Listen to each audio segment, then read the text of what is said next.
नमस्कार, मैं हूं जगत सिंह अवाना और आप देख रहे हैं सरीना टाइम्स। जी हाँ, आ गया आपके शहर बाजार में, गली मोहल्ले में हर माल हर आइटम मात्र 40 रुपए का। फैंसी कंगन, चूड़ियाँ, मंगलसूत्र, बक्कल, पायल, कान के झुमके, मेकअप किट, साड़ी पीन और भी अनेकों प्रकार के हर आइटम मात्र 40 रुपए का। जी हाँ, अभी आपने सुना सेल सेल सेल, आज आप ये सुनते हैं। इससे पहले आप क्या सुनते थे?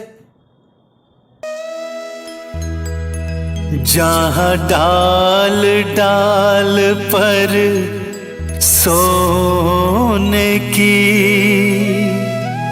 चिड़िया करती है बसेरा, वो भारत देश है मेरा।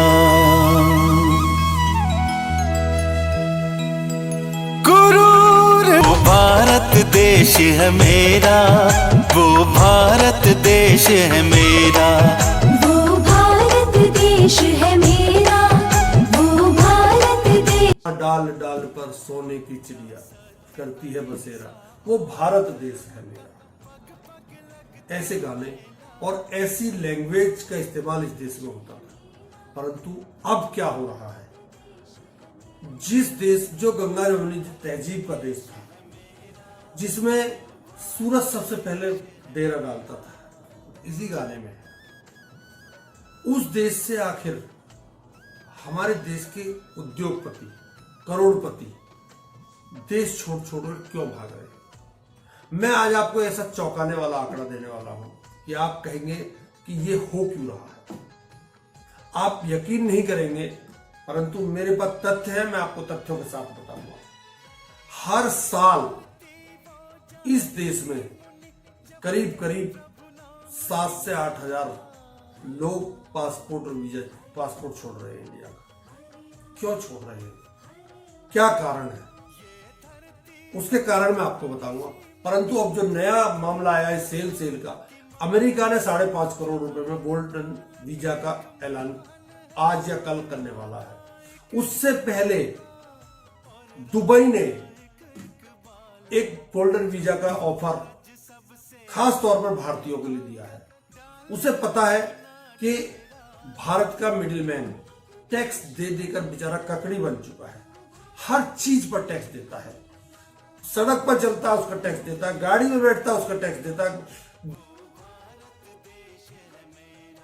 तो वो किराएदार है इस देश का, और उसके बदले में उसे क्या सुविधा मिलती है? न सरकारी सुविधाएं मिलती है, न सरकारी अस्पताल में ढंग की चिकित्सा मिलती है, न सरकारी स्कूलों में उसके बच्चों को ढंग की शिक्षा मिलती है। जाना उसे फिर भी प्राइवेट में पड़ता है। तो ऐसे में मिडिलमैन करे तो क्या करे? आप ये अंदाजा लगाइए कि जहां मिडिलमैन 40% तक पर्सनल टैक्स देता है, इनकम टैक्स में जो 30 से 40 का के बीच का, वहीं हमारे देश का कॉरपोरेट केवल 15% टैक्स देता है। कॉरपोरेट सबसे कम टैक्स देता है।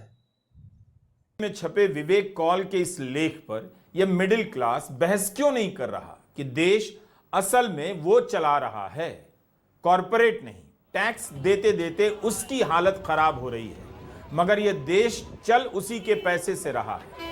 क्या मिडिल क्लास ने तय कर लिया है कि मौका मिलेगा तो भारत से भाग ही चलेंगे, लेकिन भारत में रहकर जरूरी सवाल नहीं उठाएंगे? टाइम्स ऑफ इंडिया में एक अन्य विश्लेषण छपा है कि भारत के लोग अमेरिका की तुलना में 1 लीटर पेट्रोल के लिए 21 रुपए ज्यादा देते हैं।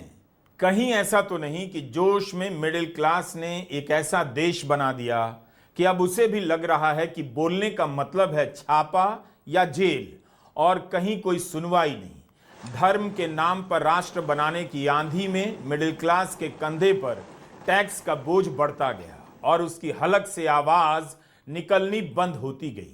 मिडिल क्लास की चुप्पी अज्ञानता की चुप्पी नहीं है, उस डर की चुप्पी है जिसके लिए वह खुद जिम्मेदार है। अब इस मिडिल क्लास के पास एक ही रास्ता है, कहीं से गोल्डन वीजा मिल जाए तो चुपचाप यहां से खिसक ले और व्हाट्सएप ग्रुप में गुड मॉर्निंग मैसेज के नाम पर राष्ट्रवादी विचार खेलता रहे। कौन लोग हैं जो गोल्डन वीजा को लेकर उत्साहित हैं? संयुक्त अरब अमीरात ने 23 लाख रुपए में आजीवन बसने के लिए गोल्डन वीजा इसी मिडिल क्लास को ध्यान में रखकर बनाया होगा। क्या मिडिल क्लास या थोड़े से अधिक पैसे वाले अब भारत में टाइम काट रहे हैं, मजबूरी में रह रहे हैं? ऐसा क्या है दुबई में कि जैसे ही वहां से गोल्डन वीजा की घोषणा हुई, ट्विटर पर भारतीयों में उत्साह की लहर दौड़ गई। क्या केवल यही कारण हो सकता है कि दुबई में पर्सनल इनकम टैक्स नहीं लगता, या और भी कारण हैं? हम क्यों नहीं दुबई की तरह सुरक्षित और सुविधाओं से लैस शहर बना सकें, जिसमें भारत के पैसे वालों का विश्वास हो? जब उन्हीं का विश्वास नहीं है तो फिर किसका यकीन है यहां के सिस्टम में?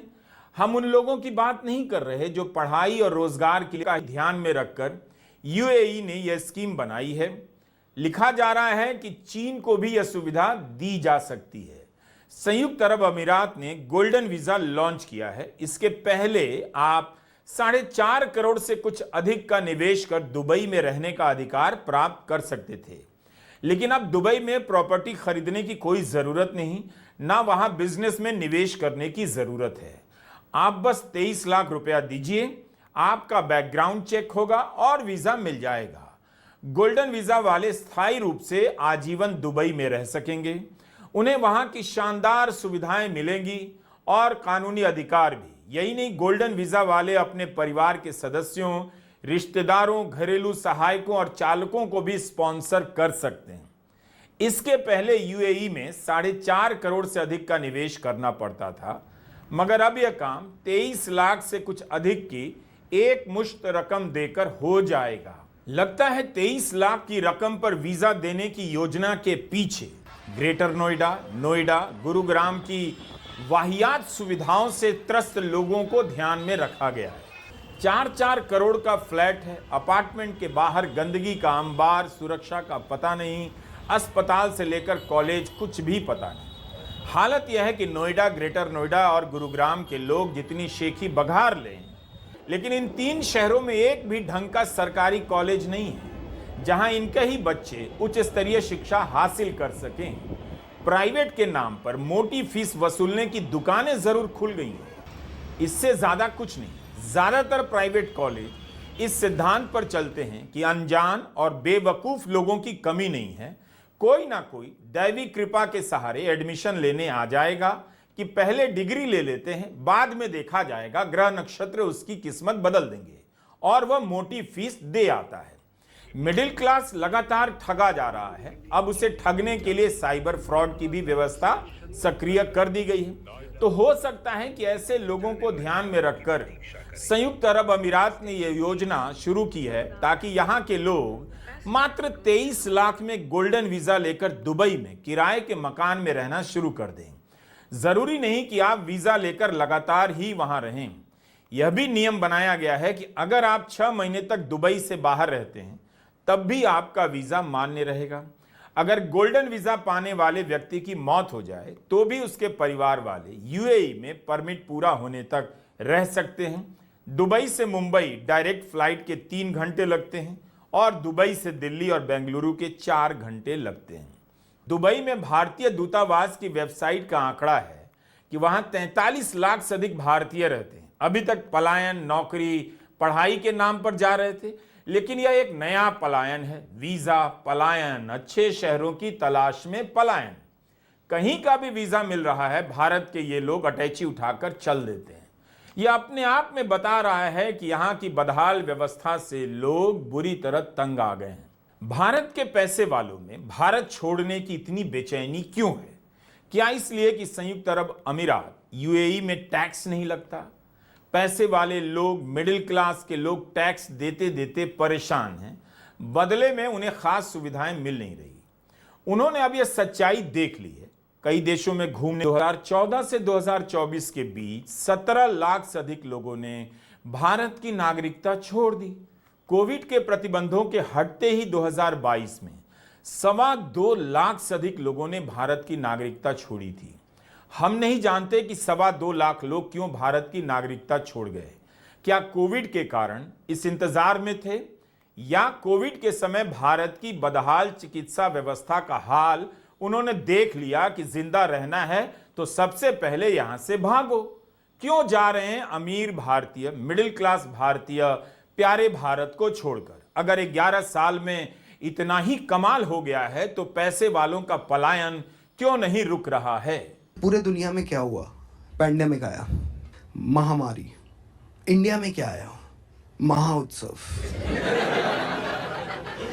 कुछ आ रहा है बाहर से, रेडी है?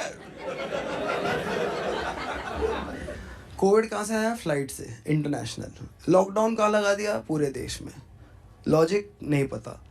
जवाब पूछा तो बोला 5 बजे थाली ताली। एक्टिविटी दे रहा हूं मैं।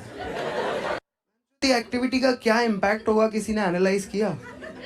459 में था अपने बैल्कनी में कि देख लूं मैं कि जब दंगे होंगे मेरे घर में कौन कौन आएगा।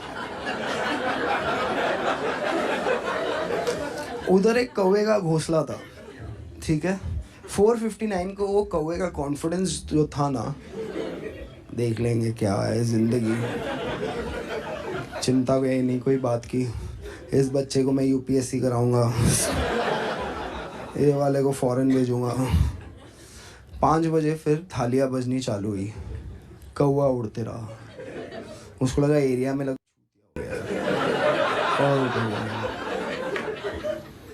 सिटी इशू है, स्टेट में कुछ प्रॉब्लम हो गया है, ये देश गलत है। वो गोल्डन वीज़ा लेके दुबई चले गए, अभी तक वापस नहीं आए हैं। ट्रॉमा है उनमें। आप कोई भी कौवे के सामने थाली और ये सब लेके जाओ, बोलेगा दूर रखो मुझे इस पित्तल की दुनिया से। विवेक दिखाते हैं कि आम मिडिल क्लास पर टैक्स का बोझ बढ़ता जा रहा है।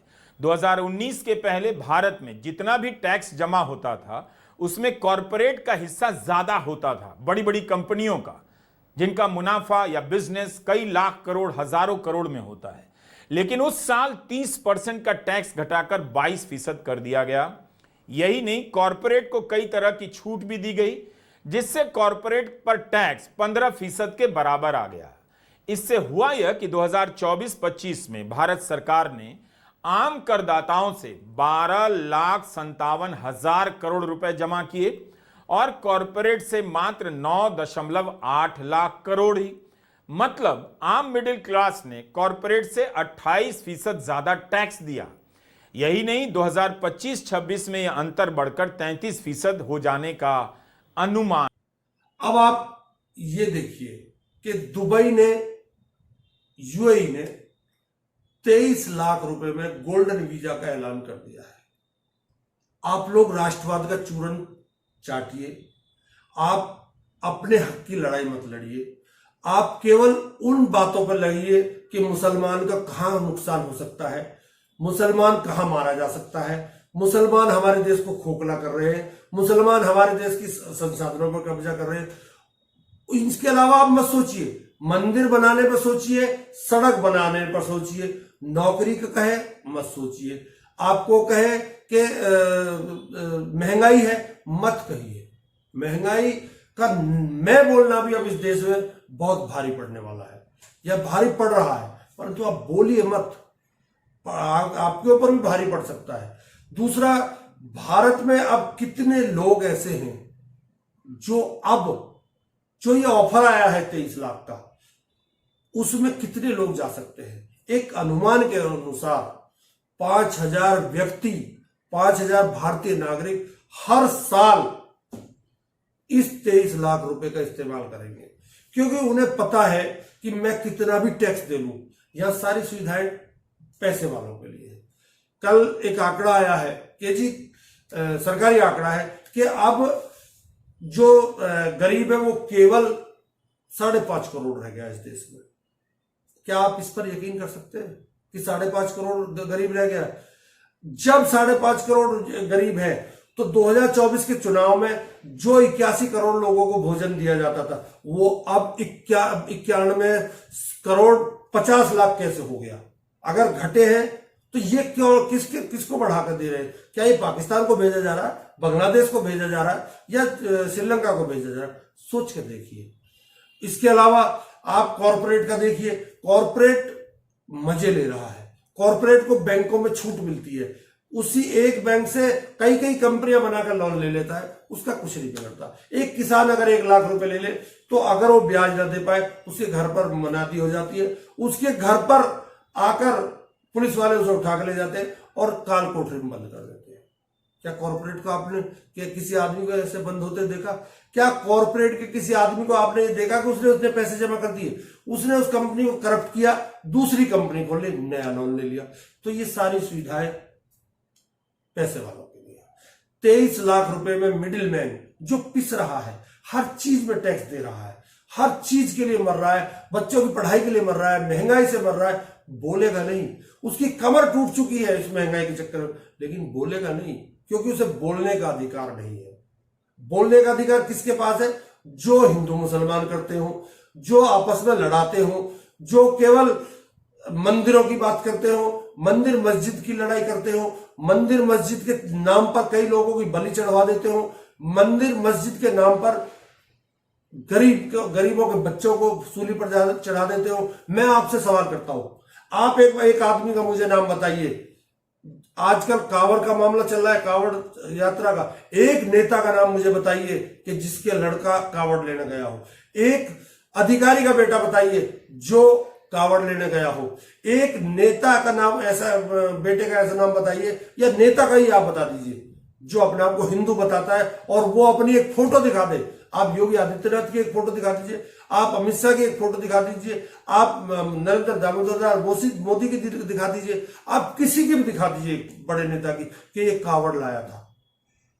कांवड़ यात्रा भगवान शिव की वो है, उसमें भी अब नए नए फंडे ये लोग डालकर रोज नया बवाल खड़ा कर रहे हैं। क्या आप समझ रहे हैं इन चीजों को? इनके बच्चे विदेश में पढ़ेंगे, आप गौ मांस के चक्कर में यहाँ अपराधी बनेंगे। मुसलमान ने गौमांस ले लिया, वो गौमांस बाद में भैंस का निकलता है, तब कोई कुछ नहीं कहता। लेकिन एक आदमी, एक नेता, एक मंत्री का बच्चा ऐसा बताइए मुझे कि जिसने गौमांस वाले को मारा, इसके लिए केवल मिडिल मैन है, उसे धर्म की अफीम चटाकर इस देश में बहलाया जा रहा है, फुसलाया जा रहा है, इसके अलावा कुछ नहीं है। और ये दुबई ने स्कीम शुरू की है, जो ज्यादा पैसे वाले हैं जो अमेरिका जा रहे हैं, और जो मिडिल मैन है वो 5,000 लोग कम से कम 1 साल में जाएंगे, ऐसा आंकड़ा सामने आ रहा है। आप अफीम चाटे हुए हैं या नहीं है मुझे पता नहीं है, परंतु आप इन बातों पर गौर जरूर कीजिएगा कि जब टैक्स कॉरपोरेट से भी ज्यादा हम दे रहे हैं, हमें सुविधाएं नहीं मिलती, कॉरपोरेट को सारी सुविधाएं मिलती हैं, तो ऐसा भेदभाव क्यों हो रहा है? और ऐसे देश में कौन रहना चाहेगा जो जमीन पर पैर रखते के साथ टैक्स देता है और चलने तक टैक्स देता रहता है? सुविधा जीरो, टैक्स हाई। नमस्कार, बहुत बहुत धन्यवाद।